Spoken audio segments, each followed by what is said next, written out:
இந்த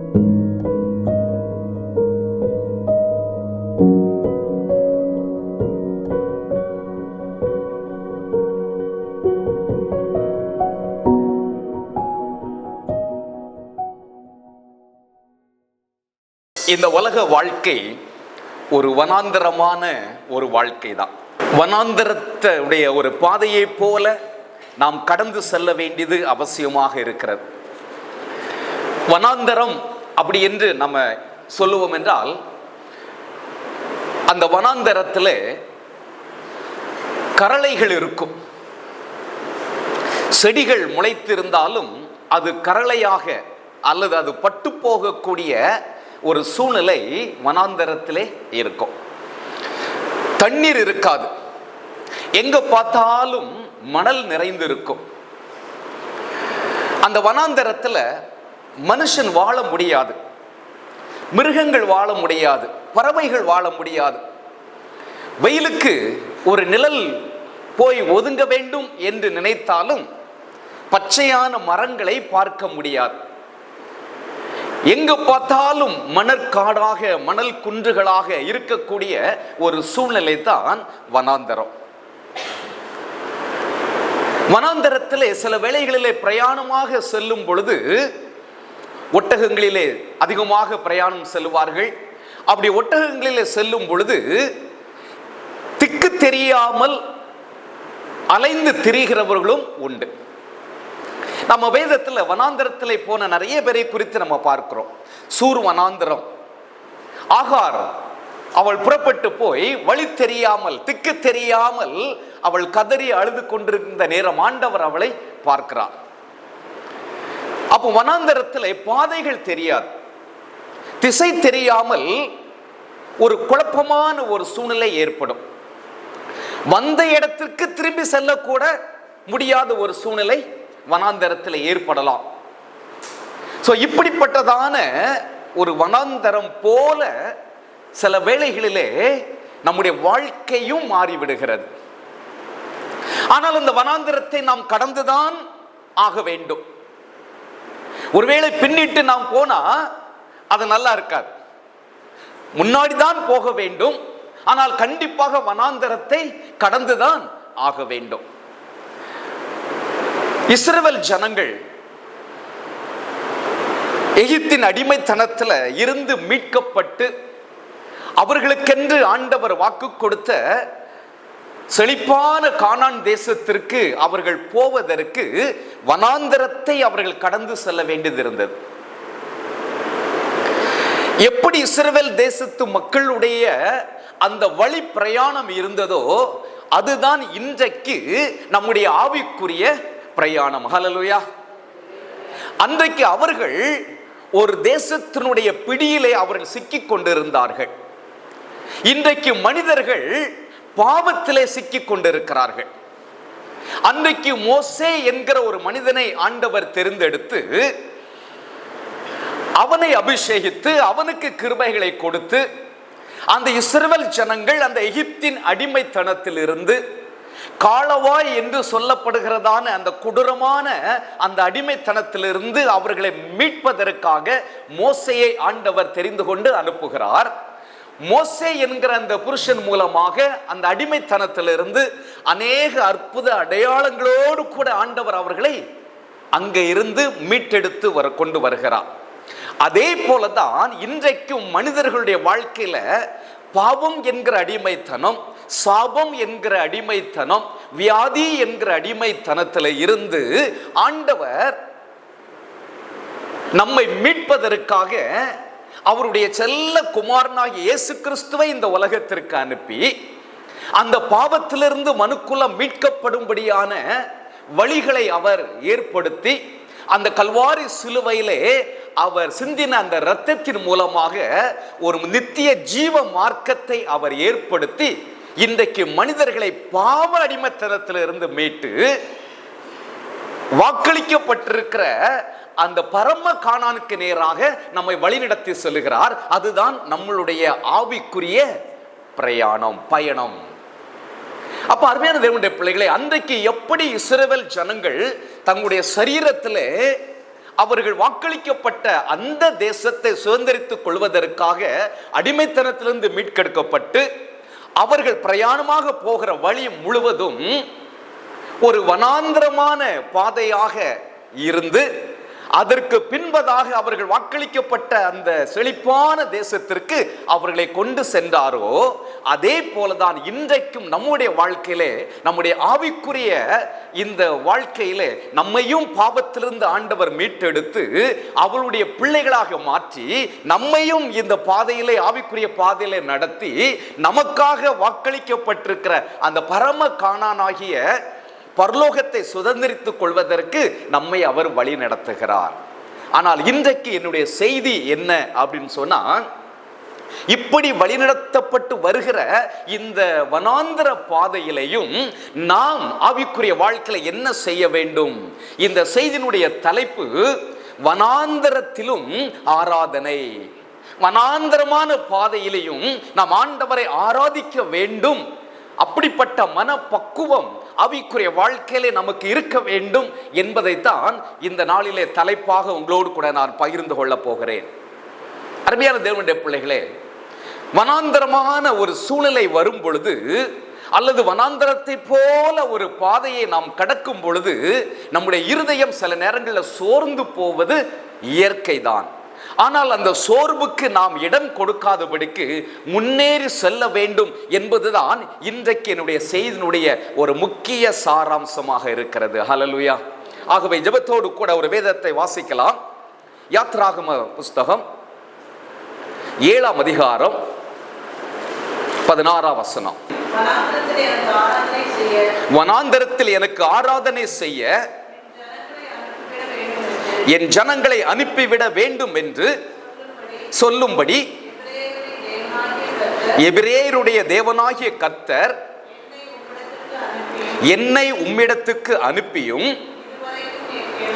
இதுவரைக்கும் நீர் கேளாமல் போனீர். வனாந்தரத்தில் எனக்கு ஆராதனை செய்ய என் ஜனங்களை அனுப்பிவிட வேண்டும்.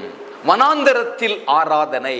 அருமையான தேவனுடைய பிள்ளைகளே, நம்ம இஸ்ரவேல் ஜனங்களுடைய வாழ்க்கையில அவர்கள் இன்றைக்கு நமக்கு ஒரு திருஷ்டாந்தங்களாக அவருடைய வாழ்க்கை எழுதப்பட்டிருக்கிறது.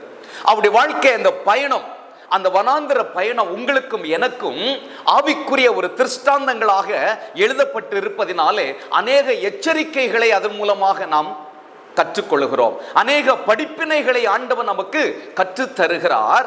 அநேக நல்ல ஆசீர்வாதங்களை, நன்மைகளையும் அவர்களுடைய வாழ்க்கையில் இருந்து நம்ம கற்றுக்கொள்கிறோம். மோசேயை குறித்து நம்ம எல்லாருக்குமே தெரியும். வனாந்தரத்தில் ஆடுகளை அவன் மேய்த்து கொண்டிருக்கும் பொழுது முற்செடியிலே ஆண்டவர் அவனுக்கு தரிசனமாகிறார். பலவிதமான சாக்கு போக்குகளை அவன் ஆண்டவரிடம் சொல்லிக் கொண்டே இருக்கிறான். ஆண்டவருடைய அழைப்பை அவன் ஏற்றுக்கொள்ளவில்லை. அப்படிப்பட்ட சூழ்நிலை ஆண்டவருக்கும் கோபம் வருகிறது.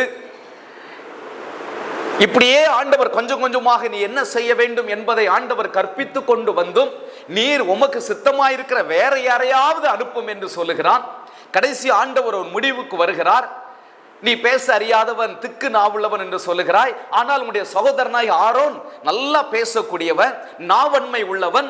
ஆகவே அவன் இப்பொழுது உன்னை தேடிக்கொண்டு வருகிறான், நீனும் புறப்படு என்று ஆண்டவர் சொல்லுகிறார். அப்பொழுது தன்னுடைய மாமாவுடைய ஆட்டை மேய்த்து கொண்டிருக்கிற இந்த மோசே தன்னுடைய மனைவி பிள்ளைகளை கூட்டிக் கொண்டு எகிப்துக்கு நேராக புறப்பட்டு வருகிறான்.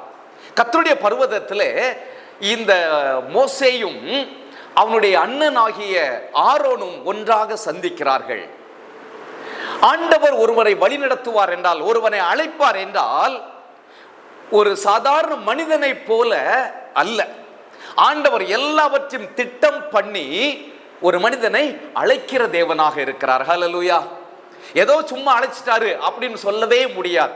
அந்த மனிதனை கொண்டு என்ன செய்ய போகிறார், எப்படி செய்வார், என்னென்ன காரியங்களை நிறைவேற்றுவார், எல்லாமே ஆண்டவர் திட்டம் பண்ணியே செய்கிற தேவனாக இருக்கிறார். ஆனால் அந்த திட்டம் மனிதனுக்கு உடனடியாக முழுவதையும் ஆண்டவர் சொல்வதில்லை.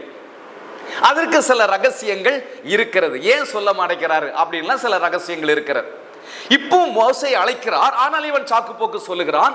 அதற்கும் ஆண்டவர் வழிமுறைகளை சொல்லுகிறார். அதே வேளையில ஆண்டவர் ஆரோனுடையும் பேசுகிறார். பாருங்க, ஆண்டவர் எவ்வளவு அருமையா கோஆர்டினேட் பண்ணுகிறார் பாருங்க. எப்படி அப்போஸ்தல நாட்களிலே பேதுருவோட ஆண்டவர் பேசுகிறார், அதே தரிசனத்தை கொடுக்கிற அதே வேளையில கொர்நேலியுட்டையும் ஆண்டவர் பேசுகிறார் இல்லையா, அட்ரஸ் கொடுக்கிறார். ஆமா. சோ அதே போல இங்கேயும் ஆண்டவர் செயல்படுகிறதை பார்க்கிறோம். இப்போ 2 பேரும் புறப்பட்டு வருகிறார்கள். ஆரோன் எகிப்திலிருந்து அவன் புறப்பட்டு வருகிறான். இங்க மோசே இங்க இருந்து அவர் புறப்பட்டு போகிறார். 2 பேரும் கர்த்தருடைய பர்வதத்தில் சந்திக்கிறார்கள். மோசே இப்போ ஆண்டவர் சொன்ன காரியங்கள் எல்லாம் சொல்லுகிறான். இப்போ இவங்க 2 பேரும் சேர்ந்துதான் பார்வோனிடம் போகிறார்கள். அருமையான தேவனுடைய பிள்ளைகளே, அப்போதான் அந்த பார்வோனிடம் இந்த மோசே சொல்லுகிற காரியத்தை தான் இந்த வசனத்துல நம்ம வாசித்தோம். வனாந்தரத்தில் எனக்கு ஆராதனை செய்ய என் ஜனங்களை அனுப்பிவிட வேண்டும். இஸ்ரவேல் ஜனங்களை மீட்டெடுத்ததுடைய ஒரே ஒரு நோக்கம் என்ன தெரியுமா? அவரே ஆராதனை செய்ய வேண்டும். இன்றைக்கு உங்களையும் என்னையும் மீட்டெடுத்ததுடைய நோக்கமே அவரே ஆராதிக்க வேண்டும். ஹல்லேலூயா. ஆமா, அந்த ஒரு சிங்கிள் பர்பஸுக்காகத்தான் இன்றைக்கு ஆண்டவர் நம்மை தெரிந்தெடுத்திருக்கிறார். ஆனால் ஆண்டவரை நம்ம ஆராதிக்கிறோமா? பொதுவாகவே நாம் எப்பொழுது ஆராதிக்கிறோம்? நான் ஜெபிக்கிற ஒரு காரியம் வாழ்க்கையில நிறைவேறிவிட்டால் அவருக்கு அல்லேலூயா ஸ்தோத்திரம் என்று சொல்லி அவரை மகிமைப்படுத்துகிறோம். ஒருவேளை நான் எதிர்பார்க்காத காரியங்கள் அல்லது நான் எதிர்பார்த்த காரியங்கள் எனக்கு கைகூடி வரவில்லை, எனக்கு ஒரு நன்மை கிடைக்கவில்லை, அல்லது என்னுடைய ஜெபம் கேட்கப்படவில்லை, அப்படி என்றால் என் வாயிலிருந்து ஆண்டவரை துதிக்கிற துதி வருகிறதா? ஆண்டவரை மகிமைப்படுத்த முடிகிறதா? அப்படி முடியல அப்படின்னு சொன்னா நம்முடைய ஆவிக்குரிய வாழ்க்கையில இன்னும் நாம் வளர வேண்டியது அவசியமாக இருக்கிறது. அருமையான தேவனுடைய பிள்ளைகளே, கடந்த நாட்களிலே ஆபீஸ்ல நாங்க ஒரு வசனத்தை தியானிக்கும் பொழுது ஒரு காரியத்தை பற்றி யோசித்தோம். எபிரேயர் 11ஆம் அதிகாரத்தில் விசுவாச வீரர்களுடைய பட்டியல் சொல்லப்பட்டிருக்கிறது. மேகம் போன்ற திரளான காரியங்கள் அங்க எழுதப்பட்டிருக்கிறது. நம்ம எல்லாருமே விசுவாசம் என்று சொல்லும் பொழுது ஏதோ ஒரு காரியத்தை பெற்றுக்கொள்வதற்காக நமக்கு விசுவாசம் வேண்டும் என்று நம்ம நினைக்கிறோம். அது உண்மைதான். விசுவாசம் இல்லாமல் ஆண்டவருடைய கரத்திலிருந்து ஒரு நன்மையை நாம் பெற்றுக்கொள்ள முடியாது. அப்போ ஆண்டவர் எனக்கு செய்வார், என் வாழ்க்கையில இந்த ஆசீர்வாதத்தை தருவார், இதை நடப்பிப்பார், இதுல சுகத்தை தருவார், இதுல எனக்கு பலனை தருவார், நான் கையிட்டு செய்கிற வேலைகளை என்னை ஆசீர்வதிப்பார் என்கிற அந்த விசுவாசமும் விசுவாச அறிக்கையும் நம்முடைய வாழ்க்கையில் நிச்சயமாக வேண்டும். இது விசுவாசத்தினுடைய ஒரு பகுதி தான், அல்லது விசுவாசத்தினுடைய ஆரம்பம் என்று கூட நான் சொல்லலாம். அப்போ விசுவாசத்தினுடைய முதிர்ச்சி என்ன? விசுவாசத்தினுடைய ஆரம்பம் பெற்றுக்கொள்வதற்காக ஆண்டவரை விசுவாசிப்பது என்றால் விசுவாசத்தினுடைய முதிர்ச்சி என்பது அல்லது விசுவாசத்தினுடைய வளர்ச்சி என்பது, நீங்க தொடர்ந்து அந்த அதிகாரத்தை வாசித்து கொண்டே வந்தீங்கன்னா அந்த பழைய ஏற்பாட்டு பரிசுத்தவான்கள் அந்த ஆண்டவருடைய ஆசீர்வாதத்தை பெற்றுக்கொள்வதற்காக அல்லது பரலோக பாக்கியத்தை பெற்றுக்கொள்வதற்காக தங்களுக்கு அருமையானவர்களை இழக்க கொடுத்தார்கள் என்று சொல்லப்பட்டிருக்கிறது. வாளால் அறுப்புண்டார்கள் என்று சொல்லப்பட்டிருக்கிறது. விடுதலை பெற சம்மதியாமல், விடுதலை பெறுவதற்கு அநேக வாய்ப்புகள் இருந்தும் விடுதலை பெறுவதற்கு சம்மதியாமல் வாதிக்கப்பட்டார்கள் என்று சொல்லப்பட்டிருக்கிறது. தங்களுடைய அருமையானவர்களை இழக்க கொடுத்தார்கள். இது எல்லாமே விசுவாசத்தினாலே விசுவாசத்தினாலே விசுவாசத்தினாலே. அருமையான தேவனுடைய பிள்ளைகளே, அப்போ விசுவாசம் என்பது இன்றைக்கு நாம் நினைக்கிறதை போல பெற்றுக்கொள்வதற்காக மாத்திரமல்ல, இழப்பதற்கும் விசுவாசம் வேண்டும். அல்லேலூயா சொல்ல முடியுமா? அல்லேலூயா. மிஷனரியுடைய வாழ்க்கையில நீங்க பாருங்க, ஒவ்வொரு மிஷனரியுடைய வாழ்க்கையில் ஆண்டவரால் பயன்படுத்தப்பட்ட மிஷனரியுடைய வாழ்க்கையிலும் இழப்புகளை சந்தித்து இருக்கிறார்கள். விசுவாசத்தினாலதான் அந்த இழப்புகளையும் அவர்கள் சந்தோஷமாக ஏற்றுக்கொண்டார்கள். ஆனா இன்றைக்கு விசுவாசம் என்று சொல்லும் பொழுது ஒரு பகுதியை தான் நம்ம போதிக்கிறோமே வெளிய அடுத்த பகுதியை நம்ம விட்டு விடுகிறோம். அப்ப அருமையான தேவனுடைய பிள்ளைகள், இங்க வசனத்துக்கு வருவோம். வனாந்தரத்தில் எனக்கு ஆராதனை செய்ய. அப்ப அந்த வனாந்தரமான சூழ்நிலைகள் நமக்கு வரும் பொழுது கூட நாம் ஆண்டவரை மட்டுமே ஆராதிக்க வேண்டும். இஸ்ரவேல் ஜனங்களுடைய வாழ்க்கையில இருந்து ஒரு 3 காரியங்களை உங்களோடு கூட நான் பகிர்ந்து கொள்ள போகிறேன். அந்த வனாந்தரமான பாதை தான், வனாந்தரமான ஒன்றும் இல்லாத ஒன்றும் கிடைக்காத அனுகூலமற்ற ஒரு பாதை தான். ஆனால் அதிலேயும் அவர்களை அழைத்த தேவன், அவர்களை எகிப்திலிருந்து விடுவித்த தேவன் எப்படியெல்லாம் அவர்களை வழிநடத்தினார் என்கிற 3 காரியங்களை உங்களோடு கூட நான் பகிர்ந்து கொள்ள போகிறேன். ஹல்லேலூயா. முதலாவதாக எடுத்தவர்கள் வாசிக்கலாம். நெகேமியா 9:19.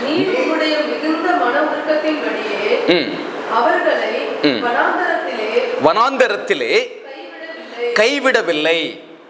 வாசிங்க. அவர்களை வழிநடத்த பகலிலே மேகஸ்தம்பமும் அவர்களுக்கு வெளிச்சத்தையும் அவர்கள் நடக்க வேண்டிய வழியையும் காட்ட இரவிலே அக்னி ஸ்தம்பமும் அவர்களை விட்டு விலகவில்லை. அருமையான தேவனுடைய பிள்ளைகள், செய்தி ஆயத்தப்படுத்தும் பொழுது அந்த யாத்ராகமம் அந்த இதெல்லாம் விட்டுட்டு கொஞ்சம் அந்த வழி பிரயாணங்களை குறித்த மற்ற தேவனுடைய மனிதர்கள் என்னென்னலாம் சொல்லியிருக்கிறாங்க அதுல இருந்து கொஞ்சம் செய்தியை ஆயத்தப்படுத்தணும் அப்படின்னு சொல்லி நான் ஆயத்தப்படுத்தி இருக்கிறதுனால அந்த யாத்ராகமம் அந்த வழி பிரயாணத்துல இருந்து எடுக்காமல் மற்ற புத்தகத்துல இருந்து அந்த இஸ்ரவேல் ஜனங்களுடைய வழி பிரயாணத்தை குறித்து பரிசுத்தவான்கள் ஆவியானவர் பரிசுத்தவான்களுக்கு என்னென்ன காரியங்களை வெளிப்படுத்தி இருக்கிறார் என்பதைத்தான் இந்த 3 குறிப்புகளில் உங்களோடு கூட நான் பகிர்ந்து கொள்ள போகிறேன். இங்க நெகேமியா பாருங்க, அலங்கத்தை கட்டி முடித்து விட்டாச்சு. குறுகிய நாட்களுக்குள்ள பிரம்மாண்டமான இன்றைய சூழ்நிலையில அப்படிப்பட்டதான ஒரு அலங்கத்தை கட்ட வேண்டும் என்றால் அன்றைக்கு இருந்ததை போல இன்றைக்கு இல்லை. இன்றைக்கு டெக்னாலஜிஸ் நல்லா வளர்ந்திருக்கிறது. இன்னைக்கு மேன் பவர் காட்டிலும் மெஷினுடைய தாக்கம் அதிகமாக இருக்கிறது. ஆனாலும் அன்றைக்கு அதெல்லாம் இல்லாத சூழ்நிலைகளிலும் அந்த பெரிய அலங்கத்தை அவன் குறுகிய நாளுக்குள்ளே கட்டி முடித்து விட்டார்கள்.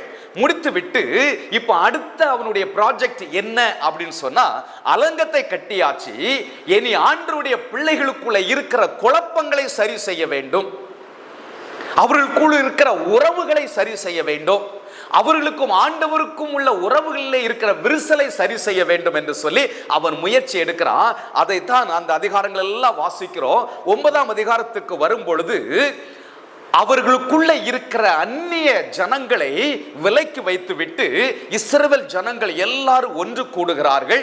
அப்படி ஒன்று கூடும் பொழுது அவர்களுக்குள்ள இருக்கிற அந்த உறவு பிரச்சனைகள் எல்லாம் பேசி சரியான ஒரு முடிவுக்கு வர்றாங்க. கடைசி ஆண்டவருக்கும் அவர்களுக்கும் இல்ல அந்த உறவு பிரச்சனையை சரி செய்ய வேண்டும் என்று சொல்லி ஒரு காரியத்தை செய்யறாங்க. என்ன செய்யறாங்கன்னா 3+3 6 மணி நேரம், அதாவது 2 ஜாமங்கள். ஒரு ஜாமம் 3 மணி நேரம், 2 ஜாமங்கள். ஒரு ஜாமம் நியாய பிரமாணத்தை மட்டும் வாசிக்கிறார்கள். யோசித்து பாருங்களேன், என்னைக்காவது உங்க வாழ்க்கையில ஒரு நாள் 3 மணி நேரம் ஆண்டவருடைய வசனத்தை வாசித்திருப்பீங்களா? இல்ல, 3 வருஷம் வேதத்தை மட்டும் வாசித்து தியானம் பண்ணவங்களாம் இருக்கிறாங்க. நான் உங்ககிட்ட கேட்கிறேன், என்கிட்டையும் சேர்த்து கேட்கிறேன், ஒரு நாளாவது ஒரு 3 மணி நேரம் தொடர்ந்து பைபிளை மட்டும் வாசித்து தியானம் பண்ணி இருக்கிறோமா? ஒருவேளை நீங்க பண்ணியிருந்திருக்கலாம். அன்றைக்கு நியாயப்பிரமாண புஸ்தகத்தை 3 மணி நேரம் வாசித்தார்கள். அதுக்கு பிறகு ஒரு நாளாவது நம்முடைய வாழ்க்கையில 3 மணி நேரம் ஒதுக்கி பாவ அறிக்கை செய்திருப்போமா? இன்றைக்கு நிறைய சபைகள்ல பாவ அறிக்கையே கிடையாது. மெயின்லைன் திருச்சபைகள்ல பாவ அறிக்கை அப்படின்னு சொல்லி ஒரு பகுதியே உண்டு இல்ல? ஆண்டவரை ஆராதிப்பதற்கு முன்பதாக, இந்த ஆராதனை ஆரம்பிப்பதற்கு முன்பதாக பாவ அறிக்கை ஜெபம் என்கிற ஒன்றை அன்றைக்கு பரிசுத்தவான்கள் வைத்திருந்தார்கள். ஏன் அதை வச்சிருக்கிறாங்க? ஏன் ஆராதனைக்கு முன்பதாக வைத்திருக்கிறார்கள்?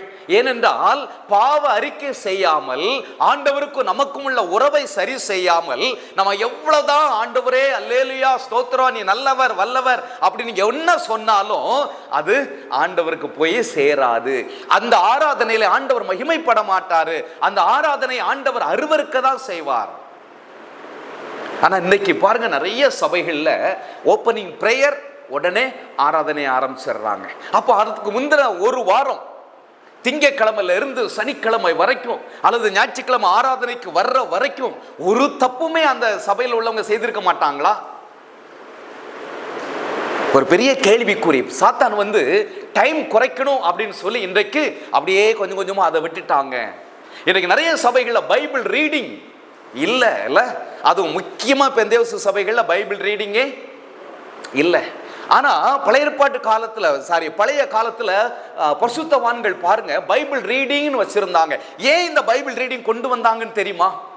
பழைய ஏற்பாடு, புதிய ஏற்பாடு, சங்கீதம், அதுக்கு பிறகு நிருபங்கள் அப்படின்னு சொல்லி 4 காரியங்களை 4 முறை வாசிப்பார்கள். இந்த 4க்கும் ஒரு கோஆர்டினேஷன் இருக்கும். ஆமா, பழைய ஏற்பாட்டில் வாசித்த அதே பகுதியை குறித்ததான விளக்கம் புதிய ஏற்பாட்டில் இருக்கும். இந்த 2லையும் இருக்கிற காரியங்கள் நிருபத்தில் இருக்கும். இந்த 3லையும் இருக்கிற காரியங்கள் சங்கீதத்தில் இருக்கும். அப்போ பரிசுத்தவான்கள் அன்றைக்கு எவ்வளவு ஞானமாக ஆண்டவர் கொடுத்த ஞானத்தோடு கூட இந்த வேத வாசிப்பு என்பதை கொண்டு வந்திருக்கிறார்கள். இன்றைக்கு ஆவிக்குரிய சபைகள் அதெல்லாம் விட்டுட்டாங்களே. ஆமா, அட்லீஸ்ட் பைபிளை வீட்லயாவது வாசிக்கலன்னா ஞாயிற்றுக்கிழமை இங்க வந்து உட்கார்ந்து இருக்கும் போதாவது காதுல 4 பைபிள் சம்பவங்களை வாசிக்கிறது கேட்கறதுக்கு ஒரு வாய்ப்பு இருக்குதே. ஆனா பிசாசு அழகா அப்படியே பெந்தேகோஸ்து சபைகளை திசை திருப்பி கொண்டு போயிட்டான். சரி, இங்க பாருங்க 3 மணி நேரம் பாவ அறிக்கை செய்கிறார்கள். தங்களுடைய பாவம், முன்னோர்களுடைய பாவத்தை அறிக்கை செய்தாதான் ஆண்டவருக்கும் எனக்கும் உங்களுக்கும் உள்ள உறவு சரியாக இருக்கும் என்பதை இந்த பரிசுத்தவானாகிய நெகேமியா அறிந்து கொண்டதுனால ஆண்டவருக்கும் மனிதருக்கு உள்ள அந்த உறவு சரியாகுவதற்கு பாவ அறிக்கை செய்ய வேண்டும் என்கிற அந்த நியதி அவன் கொண்டு வந்து விட்டான். அருமையான தேவனுடைய பிள்ளைகளே, இதை கொண்டு வந்து அவங்க பாவ அறிக்கை செய்ததுனால பாருங்க அவங்க வாழ்க்கையில ஒரு பெரிய ஆசீர்வாதத்தை ஆண்டவர் கட்டளையிடுகிறார். அப்ப நம்மளுடைய வாழ்க்கையிலையும் இந்த ஆவிக்குரிய பிரயாணத்துல ஒரு வனாந்தரம் போல ஒரு இடம் இருந்தாலும் நம்முடைய தேவன், நான் வாசித்த இந்த வசனத்தில் சொல்லப்பட்டதை போல கைவிடாத தேவனாக இருக்கிறார். ஹல்லேலூயா. அதுதான் நாங்க வாசிக்கிறோம். நம்ம 19ஆம் வசனத்துல, நீர் உம்முடைய மிகுந்த மன உருக்கத்தின்படியே அவர்களை வனாந்தரத்திலே கைவிடவில்லை, அவர்களை வழி நடத்த பகலிலே மேக ஸ்தம்பம், இரவிலே அக்னி ஸ்தம்பம். பாத்தீங்களா எவ்வளவு ஒரு அருமையான ஒரு தேவன் பாருங்களேன். அன்றைக்கு அவங்க கெரோசினுக்காக போய் அலைந்து தேட வேண்டிய அவசியம் இல்லை. தேடினாலும் வனாந்தரத்துல கிடைக்காது, கரண்ட் கிடையாது. லட்ச லட்சமான மக்கள் வழி பிரயாணமா போவது ரொம்ப கடினம். குழந்தைகள் இருப்பார்கள், பெண்கள் இருப்பார்கள், இரவு நேரத்தில் பிரயாணம் பண்ண முடியாது.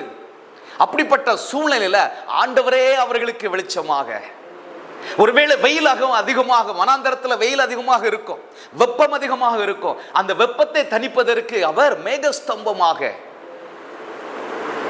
நல்ல ஏசியில போயிருக்காங்க, ஓசியில இல்ல. ஆமா, எவ்வளவு அருமையா நடத்திருக்காரு பாருங்க. ஆனா அந்த இஸ்ரவேல் ஜனங்கள் என்ன நினைச்சாங்க? ஒரு தேவை, சின்ன ஒரு தேவை சந்திக்கப்படல அப்படின்னு சொன்னா உடனே முறுமுறுக்க ஆரம்பிச்சிருவாங்க. உடனே அவங்களை வழி நடத்திட்டு வர்ற அந்த மோசேக்கு விரோதமாக அவனை கொலை செய்வதற்கு கல்லெறித்து எடுத்துக்கக்கூடிய சூழ்நிலை கூட எத்தனையோ முறை வந்துவிட்டது. இன்னைக்கு நம்மளுடைய வனாந்தரமான பாதை, ஒருவேளை இந்த இஸ்ரவேல் ஜனங்களுக்கு அன்றைக்கு வனாந்தரமான பாதை நம்முடைய வாழ்க்கையில் அப்படிப்பட்ட ஒரு பாதை இருக்கலாம். சில நேரங்கள் ஆண்டவர் அனுமதிக்கலாம். அப்படிதான் நமக்கு கொண்டு போக வேண்டும் என்று ஆண்டவர் சித்த வைத்திருந்தால் அந்த பாதையில் தான் ஆண்டவர் வழி நடத்துவார். கடந்த நாட்களில் விக்டோரியா ஆண்டி கூட நாங்கள் கள்ளக்குறிச்சி கல்வராயன் மலைகளுக்கு ஊழியத்துக்கு போனோம். ஆன்டி எத்தனையோ வருஷம் பழக்கம், ஆனால் ரொம்ப ஆன்டியுடைய வாழ்க்கையினுடைய காரியங்கள் எங்களுக்கு தெரியாது. சில காரியங்கள் சொல்லுவாங்க, அப்பப்போ சில அனுபவங்களை, சில அவங்களுடைய வாழ்க்கையில் கடந்து வந்த காரியங்களை சொல்லியிருப்பாங்க. ஆனால் இதால் முதல் முறை நான் நினைக்கிறேன் என் மனைவி என் கூட வந்தது ஆன்டியுடைய டீமு கூட. நாங்கள் திரும்பி வரும்போது ஒரு காரியத்தை, எனக்கு இது 2வது முறையா, ஆமாம், திரும்பி வரும்போது என்கிட்ட அவன் ஒன்று சொன்னான். வீட்டுக்கு வந்த பிறகு ஒரு காரியத்தை சொன்னான். என்ன சொன்னான்னா, நம்ம இப்போ ஆன்டியை பார்க்குறோம், இவ்வளோ போல்டாக இருக்கிறாங்க, இவ்வளவு நல்லா ஊழியம் செய்கிறாங்க, இவ்வளோ பண்ணுறாங்க. ஆனால் அவங்க கடந்து வந்த பாதை எவ்வளவு கஷ்டமான ஒரு சூழ்நிலை அப்படின்னு சொல்லி. அப்போ பாருங்க, கஷ்டமான சூழ்நிலை இல்லைன்னா இவ்வளோ ஒரு போல்ட்னஸ் அவங்களுக்குள்ள வந்திருக்கிறதுக்கு வாய்ப்பே இல்லை. ஆண்டவர் சில நேரம் நம்மை உருவாக்குவதற்காக சில கஷ்டங்களை நமக்கு அனுமதிக்கிறார். அந்த அனுமதிக்கிற அந்த கஷ்டங்கள் இருக்கு பாத்தீங்களா, அதை அதுல நம்ம உருவாக்கி ஆயிரமானவருக்கு இதே போல கஷ்டத்துல இருக்கிறவங்களுக்கு ஒரு ஆசீர்வாதமான பாத்திரமாக ஆண்டவர் மாற்றுவார். ஹல்லேலூயா. ஆனா நம்ம இன்னைக்கு இருக்கிற கஷ்டத்தை பார்த்து, ஐயோ எனக்கு இப்படிப்பட்ட ஒரு வனாந்திரமான ஒரு இடமா இருக்குதே, கஷ்டமான ஒரு சூழ்நிலை ஆண்டவர் அனுமதித்திருக்கிறாரே, ஐயோ நான் எகிப்துக்கு திரும்பி போனா நல்லா இருக்குமே. நீங்க இந்த இஸ்ரவேல் ஜனங்கள் இந்த சாப்பாட்டு காரியங்கள்ல மோசட்டை முறுமுறுக்கும் போது சொல்றாங்க, நாங்க எகிப்துல சாப்பிட்டதை நினைச்சு பார்க்கிறோம். என்னத்தை சாப்பிட்டாங்களாம்? கொம்பட்டிக்காய், அது கசக்கும். பூண்டு, வெள்ளரி. இது பெரிய சாப்பாடா? இது பெரிய சாப்பாடா? ஆனா ஆண்டவர் எவ்வளவு அருமையாக அவர்களை நடத்துகிறார் இல்லையா? காரணம் ஒன்றே ஒன்று. இந்த வசனம் சொல்லுகிறது, நீர் உம்முடைய மிகுந்த மன உருக்கத்தின்படியே. அப்ப ஆண்டவர் உங்க மேல, என் மேல பாவத்திலிருந்து நம்மை விடுதலை செய்து கொண்டு வந்து விட்டார். இப்போ நம்முடைய ஆவிக்குரிய பிரயாணத்துல நம்மை அவர் கைவிடவில்லை, நம்மோடு கூட இருக்கிறார். இரவிலே அவர் அக்கினி ஸ்தம்பத்தினால் வழி நடத்துகிறார். பகலிலே நமக்கு சேதம் வராதபடிக்கு மேக ஸ்தம்பத்தினாலே வழி நடத்துகிறார். நம்மோடு கூட இருக்கிறார். நம்மை அவர் கொண்டு போக வேண்டிய இடம் மிக முக்கியமான இடம், அழிவில்லாத ஒரு இடம், சந்தோஷமான ஒரு இடம். ஆனால் இந்த இடப்பட்ட காலங்களிலே நம்ம அனுபவிக்கிற சின்ன சின்ன பாடுகள், சின்ன சின்ன காரியங்கள் நமக்கு ரொம்ப வனாந்தரம் போல தெரிகிறது. இல்லை, இதுல இருந்து நம்ம கற்றுக்கொள்கிற ஒரு பாடம் என்ன தெரியுமா? இயேசுவை குறித்து வேதம் சொல்லுகிறது, அவருக்கு முன்பதாக வைக்கப்பட்டிருக்கிற சந்தோஷத்தின் பொருட்டு இந்த காரியத்தை எல்லாம் அவர் லகுவாக ஏற்றுக்கொண்டார். ஆமா, அவருக்கு முன்பதாக வைக்கப்பட்டிருக்கிற காரியங்கள், அதனால தான் அவருக்கு அந்த சிலுவை பாடு மரணங்கள் ஒரு பெரிய காரியமாக தெரியவில்லை. அப்ப நம்மளுடைய காரியங்கள் எப்படி இருக்கணும்? நமக்கு முன்பதாக வைக்கப்பட்டிருக்கிற அந்த பரம கானான், அந்த பரலோக வாழ்க்கை, நானும் ஒரு நாள் இயேசுவோடு கூட ஆளுகை செய்ய போகிறேன், நானும் இயேசுவோடு கூட ஒரு குட்டி ராஜாவாக ஆளுகை செய்ய போகிறேன், எனக்கு அந்த ஆளுகை உண்டு, நித்திய ஜீவன் உண்டு, பரலோக பாக்கியம் உண்டு. அப்படி என்கிற அந்த எதிர்பார்ப்பு, அந்த நோக்கம், அந்த எண்ணம், அந்த கண் பார்வை எல்லாம் அந்த தூர இடத்துல இருக்கிறத பார்க்கக்கூடிய ஒரு சூழ்நிலை நமக்கு இருக்கும் என்றால், இந்த சமீபத்தில் இருக்கிற இந்த சின்ன சின்ன கொசுக்கடிகளை நம்ம பெருசா நினைக்க மாட்டோம். அப்போ வனாந்திரத்திலேயும் நம்மை கைவிடாத தேவன் அவர். ஹல்லேலூயா. இரண்டாவது நம்ம பார்ப்போம் என்றால், இப்படிப்பட்டதான வனாந்தரமான சூழ்நிலைகளிலே ஆண்டவன் நம்மை அழைத்த தேவன் கைவிடாமல் இருப்பது மாத்திரமல்ல, வனாந்தரத்திலேயும் நமக்கு விருந்தளிக்கிற தேவன். ஹல்லேலூயா. வனாந்தரத்திலேயும் விருந்தளிக்கிற தேவன். ஒரு விருந்து அப்படின்னு சொன்னா நமக்கு இருக்கிறதுலே பெஸ்ட் சாப்பாடு. ஒரிசாவுக்கு போனா விருந்து கொடுப்போம், அங்க ஒரு பொரியல் இருந்துச்சுன்னா விருந்து, அது அவங்களுக்கு விருந்து. ஆனா நமக்கு இன்றைக்கு விருந்து அப்படின்னு சொன்னா பிரியாணி, சிக்கன் 65. அன்றைக்கு இஸ்ரவேல் ஜனங்களை ஆண்டவர் அப்படி வழி நடத்தினார். இன்றைக்கு ஆண்டவர் பிள்ளை நம்ம எல்லாரும் இங்க உட்கார்ந்து இருக்கோம். கொஞ்சம் யோசித்து பாருங்க, நம்ம வாழ்க்கையை யோசித்து பாருங்களேன். நம்ம வாழ்க்கையில ஆண்டவரை ஏற்றுக்கொண்ட பின்பு ஒரு நாளாவது சாப்பாடு இல்லாம பட்டினியா இருந்திருக்கிறீங்களா? ஆமாவா இல்லையா? இல்ல. ஆண்டவரை ஏற்றுக்கொண்ட பின்பு ஒரு நாள் கூட ஆண்டவர் நம்மை பட்டினி போடவில்லை. ஒருவேளை நமக்கு இருந்தும் சாப்பிட முடியாத ஒரு சூழ்நிலை இருந்திருக்கலாம், ஆனால் ஒரு நாள் கூட ஆண்டவர் பட்டினி போடல. சில நேரங்களில் பண கஷ்டம், நெருக்கடி வந்திருக்கும். ஐயோ இதை செய்வதற்கு பணம் இல்லையேன்னு சொல்லி ஏங்கி இருப்போம், கண்ணீர் வடிச்சு இருந்திருப்போம். ஆனா ஒரு நாள் கூட பட்டினி போடவே இல்லை. ஹல்லேலூயா. நம்முடைய தேவன் நம்மை போஷிக்கிற தேவன், போஷிக்கிற தேவன். ஒரு வசனத்தை வாசிக்கலாம். சங்கீதம் 78 எடுத்து வைத்துக் கொள்ளுங்க. அந்த 78ஆம் சங்கீதத்தில் பார்த்தீங்கன்னா ஆசாப் என்கிற சங்கீதக்காரன் எழுதுகிறான். இந்த இஸ்ரவேல் ஜனங்களுடைய பிரயாணத்தை வைத்து அவன் எழுதுகிற ஒரு அருமையான ஒரு சங்கீதம் 23ஆம் வசனத்தில் இருந்து 29ஆம் வசனம் வரைக்கும் அவன் மிகவும் அருமையாக சொல்லுகிறார். அதை வாசிக்கிற, அவர் உயரத்தில் உள்ள மேகங்களுக்கு கட்டளையிட்டு வானத்தின் கதவுகளை திறந்து மன்னாவை அவர்களுக்கு ஆகாரமாக வர்ஷிக்க பண்ணி வானத்தின் தானியத்தை அவர்களுக்கு கொடுத்தார். உயரத்தில் உள்ள மேகங்களுக்கு கட்டளையிட்டு வானத்தின் கதவுகளை திறந்து, அளந்து கொடுக்காத தேவன் அவர். அளந்து கொடுக்கல, அள்ளி அள்ளி கொடுக்கிறார், கொட்டுறார். வானத்தினுடைய கதவுகள் திறக்கப்பட்டா மேல இருந்து எப்படி விழும்? அளந்தா போட்டாரு? இல்ல, கொட்டிட்டார். ஆமா. அடுத்த வசனம் பாருங்க. மன்னாவை அவர்களுக்கு ஆகாரமாக வர்ஷிக்க பண்ணி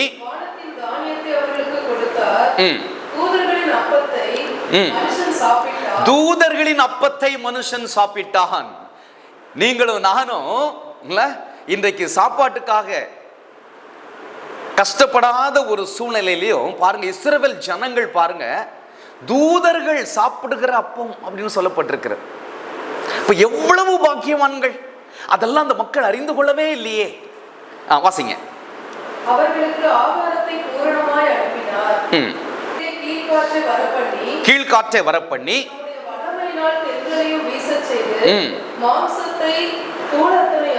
மாம்சத்தை தூளத்தனையாயும் சிறகுள்ள பறவைகளை கடற்கரை மணலத்தனையாவும் வசிக்க பண்ணி.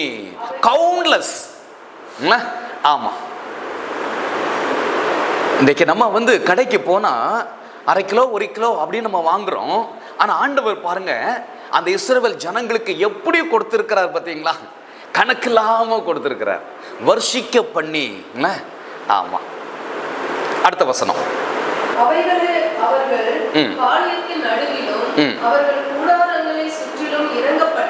அவங்க அதை வாங்குறதுக்கு எங்கேயோ போக வேண்டிய அவசியம் இல்லை, இருக்கிற இடத்திலேயே கொடுத்துட்டார். அடுத்தது. அவர்கள் புசித்து திருப்தி அடைந்தார்கள். அவங்க விருப்பப்பட்டதை அவங்க கேட்டாங்க, ஆண்டவர் கொடுத்துட்டாரு. இவ்வளவு. ஆனா பிரயாணம் எங்க? வனாந்தரம். அதுதான் சொல்ல வருகிறேன். வனாந்தரம் தான், பிரயாணம் வனாந்தரமான இடம் தான். ஆனால் குறைவின்றி போஷணை அங்க நடக்கிறது.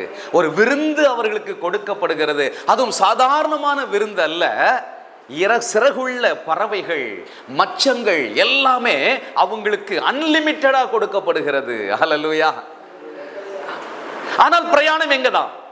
வனாந்தரமான பாதைதான்.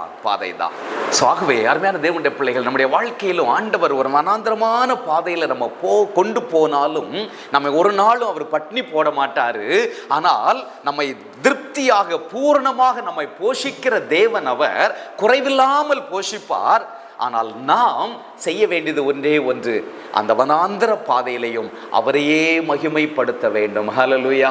எங்கேயாவது ஒரு இடத்துல இந்த இஸ்ரவேல் ஜனங்கள், ஆண்டவரே எங்களுக்கு தூதருடைய அப்பத்தை கொடுத்தீர், ஆண்டவரே மன்னாவை கொடுத்து எங்களை போஷித்தீரே, ஒரு நாள் எங்களை நீங்க பட்டினி போடவில்லை ஆண்டவரே அப்படின்னு ஆண்டவரை மகிமைப்படுத்துறது எங்கேயாவது எழுதிருக்கிறத வாசித்திருக்கீங்களா? இல்ல. நீங்க பல நேரங்கள்ல ஆண்டவருடைய பிள்ளைகள் கூட ஆவிக்குரிய வாழ்க்கையில நமக்கு ஆண்டவர் கொடுத்த ஆசீர்வாதத்திற்கு நன்றி சொல்ல மறந்து விடுகிறோம். ஆண்டவர் செய்த நன்மைகளுக்காக நன்றி சொல்லுவோம். சின்ன சின்ன நன்மைகளாக இருந்தாலும் அதற்காக நன்றி சொல்லும் பொழுது இன்னும் அநேக நன்மைகளை ஆண்டவர் நமக்கு வர்ஷிக்க பண்ணுவார். ஹல்லேலூயா. வனாந்தரத்திலேயும் விருந்து சாப்பாடு அவர்களுக்கு கொடுத்த ஒரு தேவனாக அவர் இருக்கிறார்.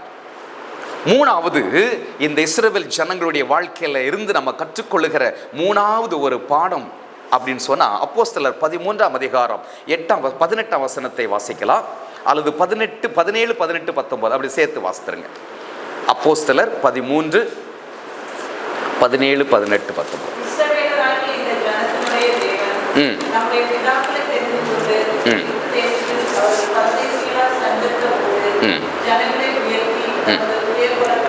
ஜனங்களை உயர்த்தி தமது புய பலத்தினாலே அதிலிருந்து அவர்களை புறப்பட பண்ணி 40 வருஷ காலமாய்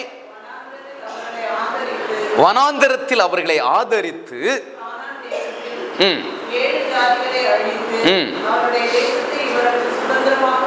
பங்கிட்டு கொடுத்து. போதும் பாருங்க, 40 வருஷ காலம் அந்த வனாந்தர பாதையிலே அவர்கள் நடத்தினாலும் இந்த வசனம் சொல்லுகிறது, அந்த வனாந்தரத்திலேயும் 40 வருஷ காலமாய் வனாந்தரத்தில் அவர்களை ஆதரித்தார். ஹல்லேலூயா. ஆதரித்தார் என்கிற அந்த வார்த்தைக்கு அர்த்தத்தை நம்ம கண்டுபிடிச்சா இங்கிலீஷ்ல நிறைய வார்த்தைகள் வருகிறது. அந்த வார்த்தைகளை நான் சொல்லுகிறேன் பாருங்களேன். முதல் uphold. பொதுவாக நம்ம சிலருக்கு ஒரு செய்தி அனுப்புவோம், இப்படி ஒரு மீட்டிங் இருக்குது, please uphold me in your prayer. உங்க ஜெபத்தில் என்னை தாங்குங்கள். தாங்குவது, அந்த வனாந்தரத்தில் ஆண்டவர் அவர்களை தாங்கினார். இந்த ஆதரித்தார் என்பதற்கு இன்னொரு அர்த்தம் என்னன்னா, டிஃபெண்ட். அவங்களுக்கு எந்த ஒரு பிரச்சனையும் வராதபடிக்கு ஆண்டவர் அவர்களுக்கு பாதுகாப்பை கொடுத்தார். அப்படி பாதுகாப்பை கொடுத்து இஸ்ரவேல் ஜனங்களை அவர் ஆதரித்தார். மூன்றாவது நீங்க பார்த்தீங்கன்னா சஸ்டெயின். சஸ்டெயின் அப்படிங்கிற வார்த்தை என்னன்னா, நெடுங்காலத்திற்காக அவர்களை பக்குவப்படுத்தினார். ஹல்லேலூயா. ஆமா, நெடுங்காலத்திற்காக சஸ்டெயின் பண்ணார் ஆண்டவர் அவர்களை. அவர்களை பாதுகாத்தார், அவர்களை ஆதரித்தார், அவர்களை தாங்கினார். அவர்களை அவர் நெடுங்காலமாக வைப்பதற்காக அவர்களை பக்குவப்படுத்தினார். அடுத்தது பார்த்தீங்கன்னா என்கரேஜ். அவர்களை உற்சாகப்படுத்தினார், சப்போர்ட் பண்ணார். சப்போர்ட் இந்த வார்த்தை நம்ம அடிக்கடி பயன்படுத்துவோம். அவர்களுக்கு சப்போர்ட் பண்ணாரு. மற்ற ஜனங்கள் அந்த 18ஆம் வசனத்தில் 19ஆம் வசனத்தில் கானான் தேசத்தில் 7 ஜாதிகளை அழித்து, அந்த 7 ஜாதிகளிடம் இருந்தும் இவங்களுக்கு தான் சப்போர்ட் இல்ல, ஆண்டவருடைய சப்போர்ட் அவர்களுக்கு இருந்தது. அடுத்தது பார்த்தீங்கன்னா இந்த ஆதரித்தார் என்கிற அந்த வார்த்தைக்கு ப்ரமோட். எதற்காக இவர்களை ஆதரிக்கிறார்? இவர்களை இன்னும் உயர்த்துவதற்காக. ஹல்லேலூயா. அடுத்தது பார்த்தீங்கன்னா ஃபேவர். அவருடைய கண்களிலே தயவு கிடைப்பதற்கு அந்த வார்த்தையும் பயன்படுத்தப்பட்டிருக்கிறது. ஃபேவர்.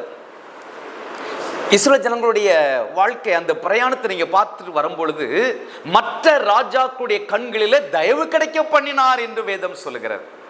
ஆண்டவருடைய கண்களில் தயவு கிடைச்சிச்சுன்னா, கிருபை கிடைச்சிச்சுன்னா, வேற எல்லாருடைய கண்களில் நமக்கு தயவு கிடைக்கும். கடைசியாக பார்த்தீங்கன்னா போஸ்டர். அப்போ பாருங்க, இத்தனை காரியங்கள் அந்த ஆதரிப்பது என்கிற இந்த இதுல வருகிறது. இஸ்ரவேல் ஜனங்களுக்காக ஆண்டவர் பாருங்க, அந்த வனாந்தரத்திலேயும் அவர்களை ஆதரித்த தேவன் அவர். ஹல்லேலூயா. ஆனால் இந்த இஸ்ரவேல் ஜனங்களுடைய வாழ்க்கையில இவ்வளவு அவர்களுக்காக செய்த அந்த தேவனை அடிக்கடி கோபம் மூட்டிட்டாங்க. அடிக்கடி கோபம் மூட்டிட்டாங்க. அவருடைய செயல்களினால, அவருடைய வார்த்தைகளினால ஆண்டவருக்கு கோபம் மூட்டின ஒரு ஜனங்கள். இன்றைக்கு நம்முடைய ஆவிக்குரிய வாழ்க்கையில் ஒருவேளை வனாந்தரமான ஒரு சூழ்நிலைகள் நம்முடைய குடும்பத்திலேயோ அல்லது பொருளாதாரத்திலேயோ அல்லது சில காரியங்களில் இப்படி வனாந்தரமான ஒரு பாதை வழியாகத்தான் போக வேண்டியது இருக்கிறதுனா பயப்பட வேண்டிய அவசியம் இல்லை. ஏனென்றால் வனாந்தரத்திலேயும் நம்மை ஆதரிக்கிற தேவன், வனாந்தரத்திலேயும் நமக்கு விருந்து செய்கிற தேவன், அந்த வனாந்தரத்திலேயும் நம்மோடு இருந்து நம்மை கைவிடாத தேவன் நம்மோடு கூட இருக்கிறார். ஹல்லேலூயா. அந்த இஸ்ரவேல் ஜனங்களைப் போல ஒரு நாளும் வணங்கா கழுத்துள்ள ஜனங்களாக, நன்றி கெட்டவர்களாக நாம் மாறிவிடவே கூடாது. அவர்கள் தேவனுக்கு கோபம் மூட்டினார். சில வசனங்களை மட்டும் நான் சொல்லி நான் முடிக்க விரும்புகிறேன். சங்கீதம் 78:40 வாசித்து பார்த்தா, ஆண்டவருக்கு அவர்கள் கோபம் மூட்டினார்கள், ஆண்டவரை விசனப்படுத்தினார்கள் என்று சொல்லப்பட்டிருக்கிறது. சங்கீதம் 106:14 வாஸ்து பார்த்தீங்கன்னா, ஆண்டவரை பரீட்சை பார்த்தார்கள் அப்படின்னு சொன்னா சந்தேகப்பட்டு இது நடந்துருமா, இது செய்திருமா, இது ஆண்டவர் இதெல்லாம் பண்ணிடுவாரா, இது எப்படி நடக்கும், இந்த சந்தேகங்கள் எத்தனை முறை நமக்கு வருது இல்ல. சாதாரண ஒரு சின்ன காரியம்னா நடந்துரும் நினைக்கிறோம், ஒரு பெரிய காரியம்னா அது எப்படி இதெல்லாம் நடக்கும், கேன்சர் சுகமாகுமா, ஐயோ அது ரொம்ப கஷ்டங்க இல்ல, அப்படிதான் நினைக்கிறோம்ல. ஒரு நாள் ஆண்டவருடைய வல்லமையை நாம் சந்தேகப்படவே கூடாது, பரீட்சை பார்க்கவே கூடாது. இஸ்ரவேல் ஜனங்களை பார்த்து ஆண்டவர் சொன்னார், என்னுடைய வல்லமை அவர்கள் மட்டுப்படுத்தினார்கள். ஆண்டவருடைய வல்லமை ஒரு நாள் நம்ம மட்டுப்படுத்தவே கூடாது. ஏனென்றால் நம்முடைய தேவன் சர்வ வல்லமுள்ள தேவன். அவரால் செய்யக்கூடாத அதிசயமான காரியம் ஒன்றுமில்லை. எதையும் அவரால் செய்ய முடியும். காலங்களை மாற்ற முடியும், சூழ்நிலைகளை தலைகீழாக மாற்ற முடியும், மனிதனுடைய இருதயங்களை மாற்ற முடியும். ஆனால் இந்த மனிதனுடைய இருதயத்தை ஆண்டவரால் மாற்ற முடியும்னு சொல்லி கூட இன்றைக்கு மக்கள் நம்ப மாட்டேங்கிறாங்களே. எவ்வளவுதான் ஜெபம் பண்ணாலும் அதெல்லாம் அவங்க திருந்த மாட்டாங்க பாஸ்டர், அவங்க எங்க மாற போறாங்க இல்ல. ஆமா, ஜெபம் பண்ண சொல்லுவாங்க, என் ஹஸ்பண்டுக்காக ஜெபம் பண்ணுங்க, ஜெபம் பண்ணி முடிச்ச உடனே அவர்லாம் திருந்தவே மாட்டாரு அப்படின்னு சொல்லுவாங்க. அப்ப அந்த விசுவாசம் என்ன விசுவாசம்? இதுதான் ஆண்டவரை பரீட்சை பார்ப்பது, ஆண்டவருடைய வல்லமை மட்டுப்படுத்துவது. எங்க உட்கார்ந்துருக்கு நம்ம யாரும் ஆண்டவருடைய வல்லமை ஒரு நாளும் மட்டுப்படுத்தவே அவங்க அதை செய்தாங்க. அடுத்தது அவங்க செய்த என்ன ஒரு தவறு நீங்க பார்த்தீங்கன்னா, இருதயத்தை கடினப்படுத்தினார்கள். சங்கீதம் 95:8, எபிரேயர் 3:8 இதெல்லாம் சொல்லுகிற இருதயத்தை கடினப்படுத்தினார்கள்.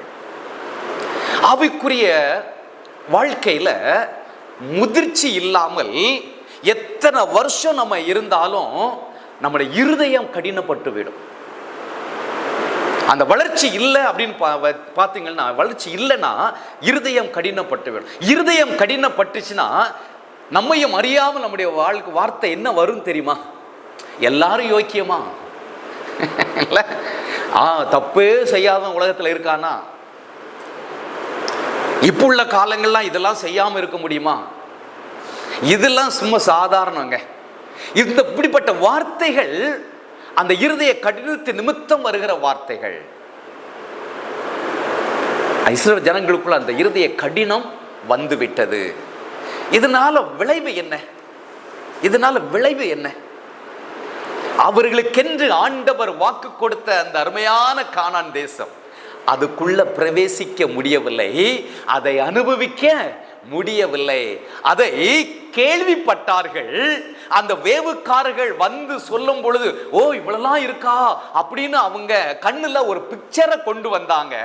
ஆனா அதை அனுபவிக்க முடியவில்லை.